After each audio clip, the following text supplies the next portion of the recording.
Hello friends, myself Javik Soni and today we are going to discuss about fuels and lubricants and its importance in automobile engineering.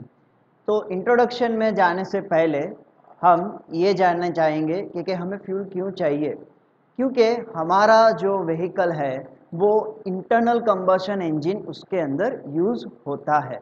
तो internal combustion engine को power produce कहाँ से होता है, तो power produce करने के लिए हमें क्या चाहिए, फ्यूल चाहिए। तो फ्यूल जो है वो बहुत ही अलग अलग टाइप्स के होते हैं।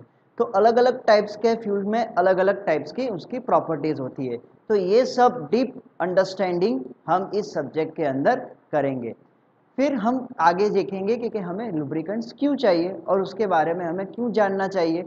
तो जैसे हमने देखा कि ऑटोमोबाइल जो है, ऑटोमोबाइल व्हीकल जो है वो उसके अंदर वेरियस रोटेटिंग, मूविंग और रेसिप्रोकेटिंग पार्ट्स होते हैं। तो लुब्रिकेंट्स क्या करता है, तो वो फ्रिक्शन मिनिमाइज करता है और वेयर एंड टेयर जो है वो कम करता है। तो रोटेटिंग और मूविंग पार्ट्स के लुब्रिकेशन उसके अंदर ज़रूरी बन जाता है। तो लुब्रिकेंट्स का जो है वो उसका भी वेरियस टाइप्स होता है और सभी टाइप्स की अलग अलग प्रॉपर्टीज़ रहती है। तो वो प्रॉपर्टीज़ का डीप अंडरस्टैंडिंग हम इस सब्जेक्ट के अंदर करेंगे। Introduction of fuels and lubricants में हम आगे क्या पढ़ेंगे, तो उसका इम्पोर्टेंस ऑटोमोबाइल के अंदर क्या है, लुब्रिकेंट्स का इम्पोर्टेंट ऑटोमोबाइल के अंदर क्या है, अलग अलग टाइप्स के फ्यूल कौन कौन से होते हैं, टाइप्स ऑफ लुब्रिकेंट्स कौन कौन से हैं और आइडल फ्यूल की रिक्वायरमेंट क्या है। तो types of fuels, there are 3 types of fuel, solid, liquid and gas. तो सॉलिड के कौन कौन से अलग अलग प्रकार होते हैं या उनका कौन सा एग्जाम्पल होता है, तो उसका एग्जाम्पल हम यहाँ देख सकते हैं। पहला है कोल, कोक, वुड एंड पीट। वैसा ही लिक्विड के अंदर क्रूड ऑयल जो है वो मेन होता है, जो हमको ज़मीन के अंदर से मिलता है। फिर हमको क्या करना पड़ता है, उसका फर्दर डिस्टिलेशन प्रोसेस करना पड़ता है। तो उसके डिस्टिलेशन प्रोसेस करने के बाद हमें क्या मिलता है, पेट्रोल, डीजल और कैरोसिन मिलता है, जो हम व्हीकल को पावर प्रोड्यूस करने के लिए यूज़ करते हैं। और गैस के एग्जाम्पल्स हम देख सकते हैं कि कोल है, बायोगैस है, पेट्रोलियम है और अदर गैसेस है। पेट्रोलियम जो है वो मेजर गैस है, उसका अगर बाइफर्गेशन देखेंगे तो होता है एलपीजी माने के लिक्विफाइड पेट्रोलियम गैस और सीएनजी जो है कंप्रेस्ड नेचुरल गैस। वो भी हम इंटरनल कंबशन के अंदर आज अल्टरनेटिव फ्यूल्स के सोर्स के तरह यूज़ करते रहते हैं उसको।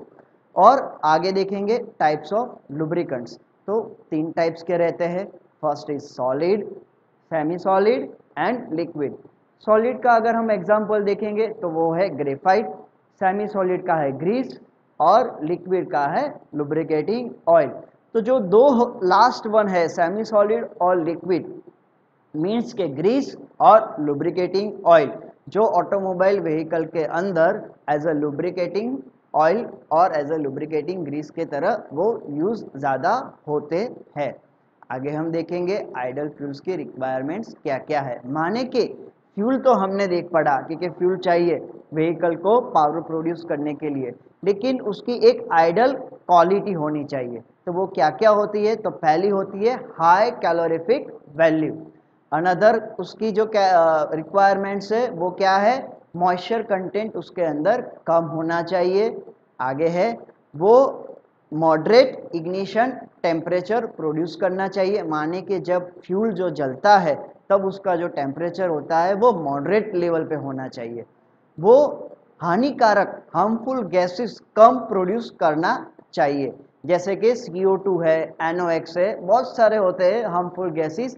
तो वो कम से कम मात्रा में प्रोड्यूस करे, ऐसा हमें फ्यूल सिलेक्ट करना चाहिए इंटरनल कंबशन इंजन के लिए। फ्यूल जो है वो कंटेंट नॉन कंबस्टाइबल मैटर में होना चाहिए। उसका जो हैंडलिंग है वो इजी हैंडलिंग होना चाहिए, माने कि हम एक जगह से दूसरी जगह पे उसको जब ले जाते हैं, ट्रांसपोर्टेशन करते हैं फ्यूल को, तो वो इजीली कर सकते, ऐसा हमें सिलेक्ट करना चाहिए। और आगे है प्लेंटी ऑफ अमाउंट, मतलब कि उसका जो मात्रा रहता है वो मतलब ज़्यादा होना चाहिए, जो हम कम ना हो जाए, हम यूज़ करते रहते, और कॉस्ट इफेक्टिव होना चाहिए, मतलब उसकी कॉस्ट जो है हम उसको यूज़ कर सके उतनी होनी चाहिए। Combustion of fuel should be controllable, मतलब कि क्या है कि जब फ्यूल जो जलता है तब कंबशन जो होता है वो कंट्रोल होना चाहिए। ऐसा नहीं होना चाहिए कि फ्यूल इंटरनल कंबशन इंजन के अंदर जले और उसके अंदर ब्लास्ट हो जाए, हमारा इंजन के पार्ट्स को नुकसान हो जाए, ऐसा नहीं होना चाहिए हमारा fuel. It should not give any offensive order, मतलब कि क्या है कि जब फ्यूल को आप जलाते हैं तब उसके अंदर से बदबू नहीं आनी चाहिए। तो ये अब सब हुई हमारी आइडल रिक्वायरमेंट्स। तो ये सब्जेक्ट के बारे में इतना ही, आगे हम बाद में देखेंगे।